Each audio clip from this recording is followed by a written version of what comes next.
amar putusan mengadili dalam eksepsi, menolak eksepsi termohon dan pihak terkait untuk seluruhnya.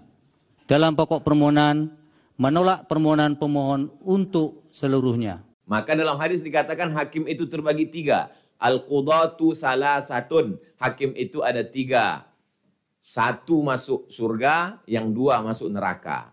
Hakim yang masuk surga, arafal haqqa, dia tahu kebenaran, wa qadha 'alal haqq, dan memutuskan keputusan dengan kebenaran. Itu yang masuk surga. Yang satu lagi, arafal haqqa, dia tahu kebenaran tapi tak berani memutuskan berdasarkan kebenaran. Singgah dulu di neraka.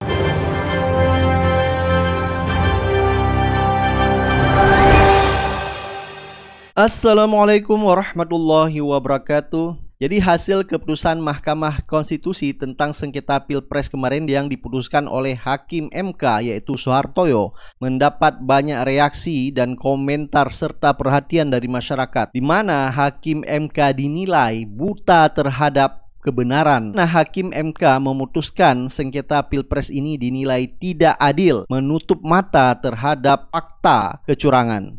Sehingga seperti Rocky Gerung maupun Refli Harun dan juga banyak pengamat hukum tata negara serta pengamat politik lainnya memberi reaksinya terhadap Hakim MK seperti Soehartoyo. Sebelumnya Soehartoyo dinilai membuat keputusan yang sangat progresif sehingga masyarakat menilai bahwa Soehartoyo nanti di sidang sengketa Pilpres akan memutuskan dengan seadil-adilnya, tetapi fakta dan kenyataan berkata lain. Nah, Hakim Soehartoyo malah menolak seluruh gugatan dari paslon 01 maupun paslon 03. Ini patut dipertanyakan integritas Hakim MK seperti Soehartoyo ini. Banyak netizen berspekulasi bahwa Soehartoyo tersandra kasus masa lalunya. Netizen menganggap bahwa Soehartoyo tahu sengketa Pilpres ini bermasalah dan banyak fakta kecurangan yang terjadi, tetapi dia menutup mata, sehingga netizen pun mengaitkan dengan apa yang disampaikan oleh Ustadz Abdul Somad, yaitu ada 3 model hakim memutuskan perkara tidak sesuai dengan kaedah-kaedah seperti yang ada di agama Islam. Nah, Ustadz Abdul Somad juga di dalam ceramahnya menyinggung 3 model hakim yang akan masuk surga dan juga masuk neraka, di mana hakim ini tahu kebenaran tetapi memutuskan kebenaran dengan tidak sesuai dengan kebenaran. Kuntum khaira ummah, kamu umat yang paling baik. Syarat menjadi umat terbaik 3. Ta'muruna bil ma'ruf, mengajak buat baik. Wa tanhauna 'anil munkar, mencegah perbuatan mungkar. Wa tu'minuna billah, beriman kepada Allah. Apa kata Nabi?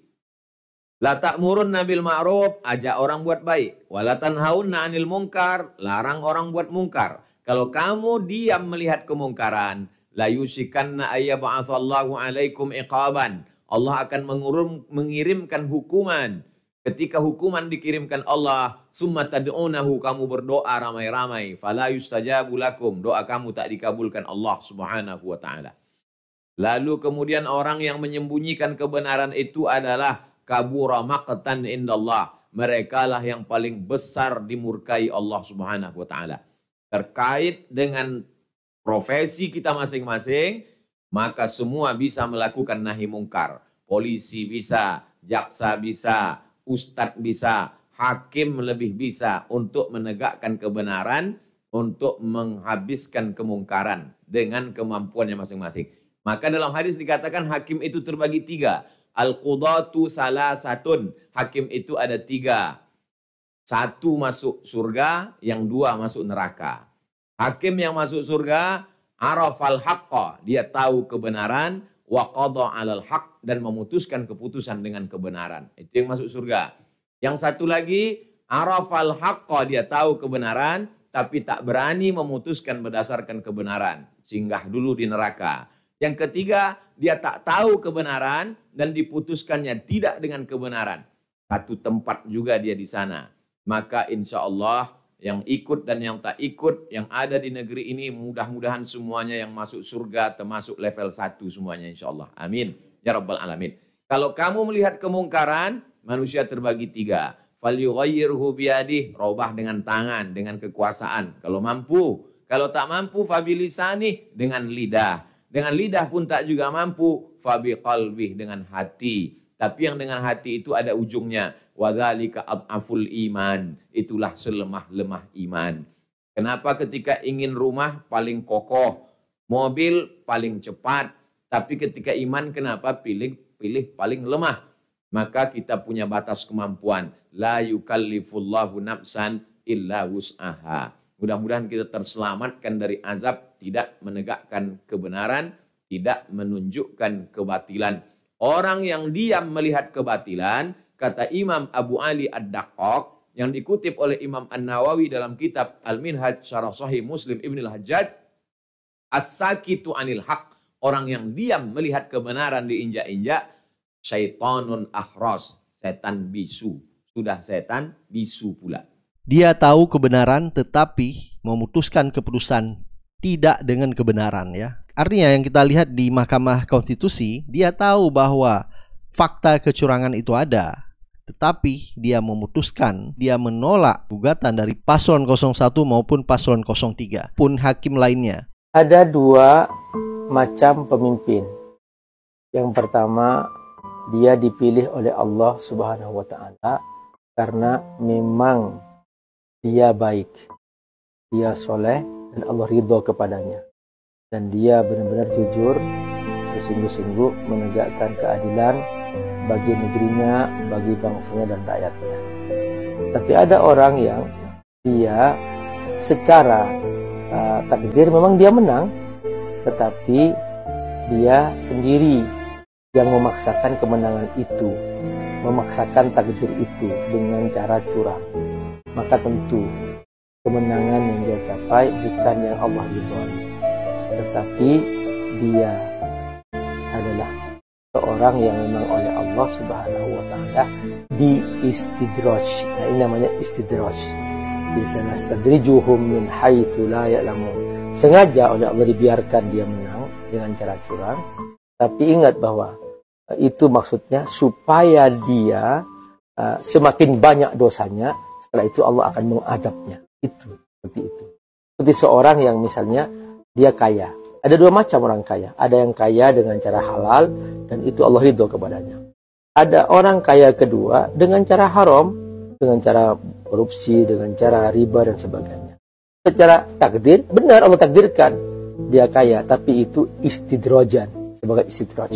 Dan orang seperti ini akan diazab oleh Allah Subhanahu wa taala. Semoga Allah menjauhi kita dari cara-cara curang dalam segala hal dari kehidupan. Nah, kita akan melihat jejak digital Hakim Soehartoyo, salah satu hakim MK yang menolak pencalonan Gibran. Dia ingin dikenang sebagai hakim yang baik, tetapi justru berubah menjadi sosok pengkhianat keadilan karena sikapnya yang berubah di saat membuat keputusan sengketa Pilpres kemarin. Seorang Pak Soehartoyo ingin dikenang sebagai hakim yang seperti apa sih, Pak? Kalau bisa dikenang sebagai orang yang baik aja, Mbak. Supaya dikenang menjadi orang baik aja. Kalau boleh memilih kan. Okay. Karena kalau menjadi hakim yang baik itu kan bisa jadi hanya bisa dijustifikasi oleh sekelompok orang-orang tertentu. Orang yang pernah bersentuhan dengan perkara di pengadilan, atau orang yang punya concern dengan soal-soal penegakan hukum. Tapi kalau sebagai orang baik kan, Hakim MK itu orangnya baik. Jadi orang baik itu yang saya inginkan, ujung orang baik itu saja. Amar putusan mengadili dalam eksepsi, menolak eksepsi termohon dan pihak terkait untuk seluruhnya. Dalam pokok permohonan, menolak permohonan pemohon untuk seluruhnya. Tetapi fakta yang kita lihat sangat bertolak belakang, bahkan netizen mengatakan menjadi pengkhianat, ya, yang tadinya ingin memulihkan citra atau marwah Mahkamah Konstitusi menjadi lebih baik disebabkan karena putusan nomor 90 yang mengantarkan Gibran menjadi cawapres yang disebabkan oleh pamannya Gibran, Anwar Usman. Ternyata di era kepemimpinan Soehartoyo bisa merubah MK menjadi lebih baik. Ternyata itu hanya halusinasi belaka. Nah, kata Quraisy Shihab, yaitu jika naiknya tidak wajar, maka turunnya pun tidak dalam keadaan wajar. Jadi jika calon pemimpin atau calon presiden menjadi presiden dengan cara kecurangan, maka suatu saat dia akan turun dengan cara yang tidak wajar, atau bahasa kerennya soft landing ya, tetapi dia akan turun dengan hard landing. Saya ingin berkata begini, apapun hasil akhir pemilu kita, apapun hasil akhirnya, apakah calon Anda yang menang atau dia yang kalah, ketahuilah bahwa itulah cermin dari masyarakat kita. Sebagaimana keadaan kamu, kalau Anda baik, maka itulah cermin kebaikan. Tapi kalau Anda anggap buruk, itulah cermin masyarakat kita. Kalau itu cermin masyarakat kita, maka terimalah dengan legowo, tetapi usahakan untuk memperbaiki. Jangan sampai ukhuwah ini, karena ini modal kita nih, ukhuwah ini modal kita. Nah, yakinlah bahwa di tangan Tuhan kebajikan itu. Yakinlah. Nah, satu hal lagi. Kalau Anda tidak berhasil, Tuhan yang akan menetapkan buat Anda bantuannya. Yakin itu. Itu ada di Al-Quran, itu dikatakan begini. Mereka itu hampir saja menjadikan engkau gelisah. Masyarakatmu gelisah dalam ketakutan. Kalau itu terjadi, yakinlah rezimnya pasti runtuh.